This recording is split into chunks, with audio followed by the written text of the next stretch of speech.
അന്വേഷണത്തെ പൂർണ്ണമായിട്ട് പിന്തുണച്ചുകൊണ്ട് അയ്യപ്പൻ്റെ സ്വർണമൊന്നും നഷ്ടപ്പെടരുത്, കുറ്റവാളി ആരായാലും അവർക്കെതിരെ നിലപാട് സ്വീകരിക്കാൻ സാധിക്കണം, ആരെയും സംരക്ഷിക്കുന്ന നിലപാട് ഞങ്ങൾ സ്വീകരിക്കില്ല എന്ന സമീപനം CPM SIT അന്വേഷണത്തിൻ്റെ ആവശ്യകത മുന്നോട്ടേക്ക് വെച്ച ഘട്ടത്തിൽ തന്നെ പറഞ്ഞതാണ്.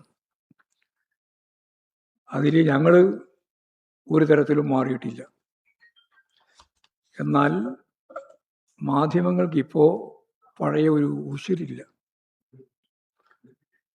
ഇതുമായിട്ട് ബന്ധപ്പെട്ട് പറയാനും ചർച്ച ചെയ്യാനും ഒന്നും മെനക്കെടുന്നില്ല. കാരണം കോൺഗ്രസിൻ്റെയും BJPയുടെയും പ്രമുഖ വ്യക്തികൾക്കിടയിലേക്ക് കാര്യങ്ങൾ നീങ്ങി വന്നപ്പോൾ പിന്നെ ആയുസ് നഷ്ടപ്പെട്ടവരായി അവരും മാറി, നിങ്ങളും മാറി. ഞങ്ങളെ സംബന്ധിച്ച് അന്നും ഇന്നും ഒരേ നിലപാടാണ്. ഞങ്ങൾ അവസരവാദപരമായ നിലപാട് സ്വീകരിച്ചിട്ടില്ല.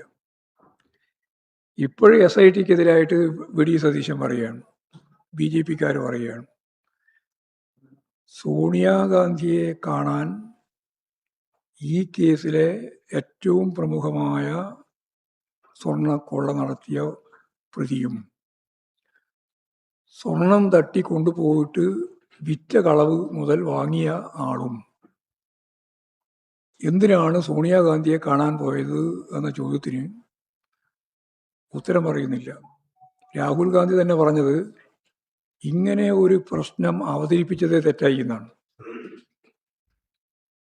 ഇത് വളരെ ഗൗരവമുള്ള ഒരു പ്രശ്നമായിട്ടാണ് അഖിലേന്ത്യാ നേതൃത്വം ഉൾപ്പെടെ കാണുന്നത്. കോൺഗ്രസിൻ്റെ അനാവശ്യമായ രീതിയിൽ സോണിയാഗാന്ധിയെ തന്നെ വലിച്ചിഴക്കുന്ന സ്ഥിതിയിലേക്ക് കാര്യം എത്തിച്ചതേ തെറ്റായി എന്ന നിലപാടാണ്. മാത്രമല്ല, അതിന് മുമ്പ് 2017 നല്ല സിമന്റ് തറയിൽ ഉറപ്പിച്ച കൊടിമരം ചെതലായി എന്ന് പറഞ്ഞിട്ട് അത് മാറ്റുന്നതിന് വേണ്ടി വാജി വഞ്ചി 10.5 കിലോ സ്വർണം ഉൾപ്പെടെയുള്ള ഭാഗം പൂർണ്ണമായിട്ട് നിയമവിരുദ്ധമായി തന്ത്രിക്ക് നൽകി എന്ന കാര്യവും തന്ത്രിയുടെ വീട്ടിൽ നിന്നത് പിടിച്ചെടുക്കുന്ന സ്ഥിതിയും വന്നപ്പോൾ പ്രയാർ ഗോപാലകൃഷ്ണൻ്റെയും അന്നുണ്ടായിരുന്ന ദേവസ്വം ബോർഡ് അംഗങ്ങളുടെയും അന്നത്തെ ഗവൺമെൻറ്റിൻ്റെയും പ്രശ്നം പകൽ വെളിച്ചം പോലെ വ്യക്തമാക്കപ്പെട്ടിട്ടുണ്ട്. ഹൈക്കോടതി SITയോട് രണ്ടും അന്വേഷിക്കാൻ പറഞ്ഞു. 10 കൊല്ലത്തേതല്ല 20 കൊല്ലത്തേതും അന്വേഷിക്കാൻ പറഞ്ഞു. ഈ അന്വേഷണം നടത്തുമ്പോഴാണ് ഇപ്പോഴ് VD സതീശൻ പറയുന്നത് SIT തെറ്റായ രീതിയിലാണ് സഞ്ചരിക്കുന്നത്.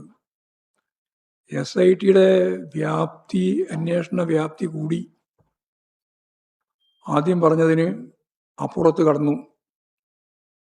ഇപ്പോൾ സ്വാഭാവികമായിട്ടും 3 മാസം കൊണ്ട് അന്വേഷണം പൂർത്തിയാക്കി ചാർജ് ഷീറ്റ് കൊടുക്കാൻ സാധിക്കാത്ത സാഹചര്യം വന്നു. അങ്ങനെ വന്നാൽ നിയമപരമായിട്ട് ചില പ്രശ്നങ്ങൾ അതിൻ്റെ ഭാഗമായിട്ട് ഉണ്ടാവും എന്നുള്ളത് എല്ലാവർക്കും അറിയാലോ.